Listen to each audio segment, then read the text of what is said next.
Assalamualaikum warahmatullahi wabarakatuh. Perkenalkan, saya Muhammad Ihram Syahputra dengan NIM F1G1230226. Nah, pada sesi video saya kali ini, saya akan menjelaskan alur kerja dari web service sederhana yang saya telah buat sebelumnya. Jadi, apa itu web service? Jadi, web service itu adalah suatu layanan berbasis jaringan yang berfungsi untuk menghubungkan dua sistem untuk saling berinteraksi dan bertukar data walaupun mereka menggunakan bahasa yang berbeda-beda. Jadi web service ini berjalan di atas protokol seperti HTTP. Nah, ada berbagai pihak yang menggunakan layanan ini. Yang pertama disebut sebagai service provider. Ini adalah sebuah pihak yang membuat, mengelola, dan mengembangkan suatu layanan. Lalu, kalau ada yang membuat, tentu ada yang menggunakan layanan tersebut. Ini yang disebut sebagai service requester. Ini bisa berupa klien seperti aplikasi web, mobile, dan juga desktop.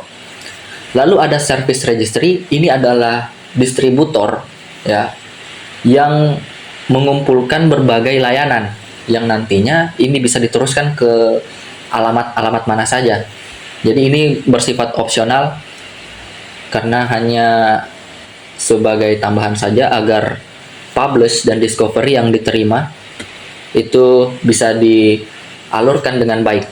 Nah, dalam hal ini contohnya adalah UDDI, Universal Description, Discovery, dan Integrasi. Oke, layanan sendiri itu ada berbagai jenis. Salah satu yang saya jelaskan kali ini adalah layanan SOAP.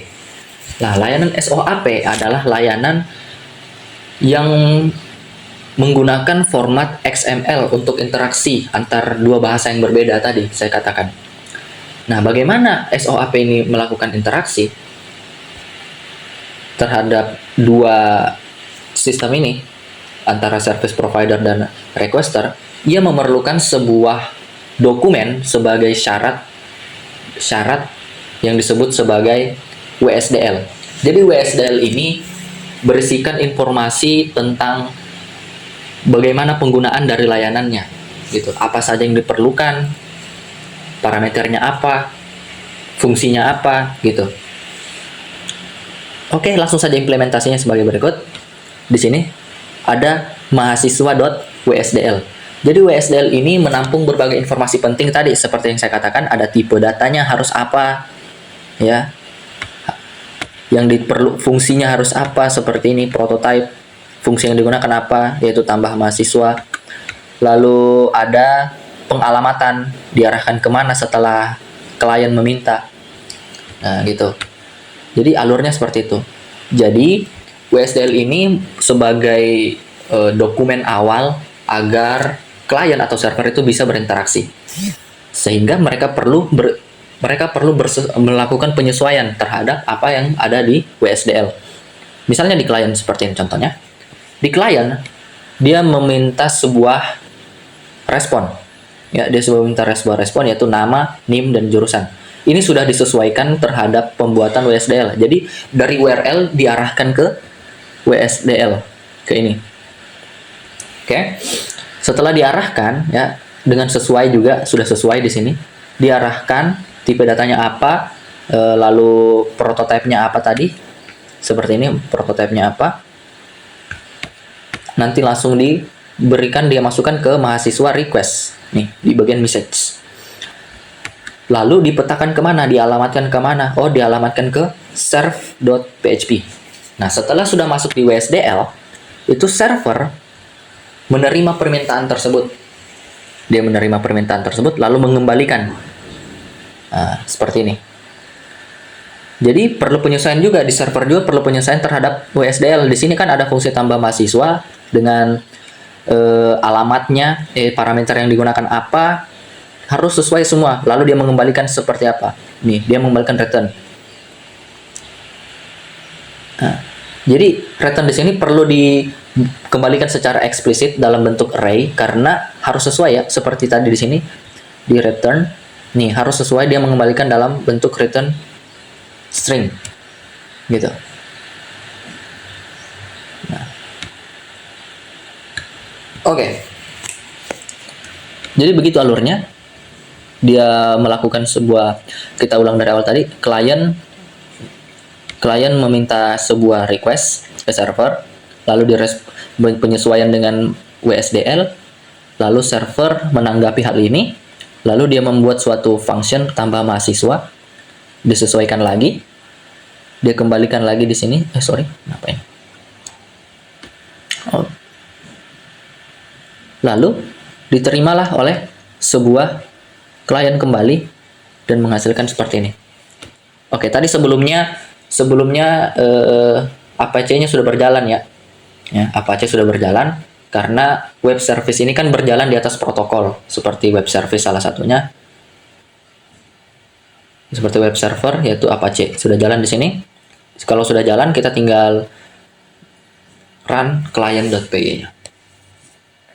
Nah, itu dia. Nah, jadi saya katakan ulang lagi. Jadi WSDL ini sebagai perantara atau bahasa XML lah. Bahasa XML ini bukan bahasa format XML ini sebagai perantara ya antara bahasa yang berbeda. Jadi pada saat klien meminta request, dia tuh mengeluarkan XML seperti berikut. Oke, stop request. Nah, setelah itu server juga menerima respon tersebut dengan mengeluarkan XML seperti ini.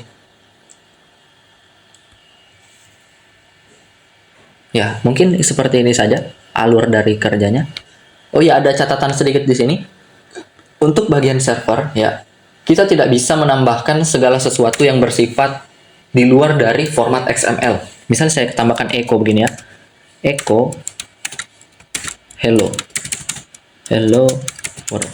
Nah, hal ini akan error. Mengapa hal ini akan error? Karena apa yang dilakukan itu bertabrakan. Maksudnya kalau saya run kembali klien, ya, dia akan error. Nah, dia akan error. Mengapa dia terjadi error? Karena ini kan dia berinteraksi dengan bahasa XML, dengan format XML. Sehingga kalau ada suatu string dia dapatkan di sini, seperti echo word, itu menjadi acak, menjadi bertabrakan begitu formatnya. Dia perlu bertabrakan antara XML dengan tampilan echo seperti ini. Jadi ini bisa membuat error dan tidak bisa berjalan dengan baik dan tidak bisa direspon oleh server. Jadi kita harus hilangkan ini. Ya, oke, kalau kita sudah hilangkan, kita run kembali ke klien. Ya, dan jalan. Oke. Mungkin seperti itu saja penjelasan terkait web service menggunakan SOAP. Ya, di sini terlihat jelas bahwa SOAP itu bisa memberikan interaksi walaupun bahasa yang digunakan berbeda. Seperti ini, klien dia menggunakan bahasa Python, sedangkan servernya itu menggunakan bahasa PHP. Oke, baik, terima kasih.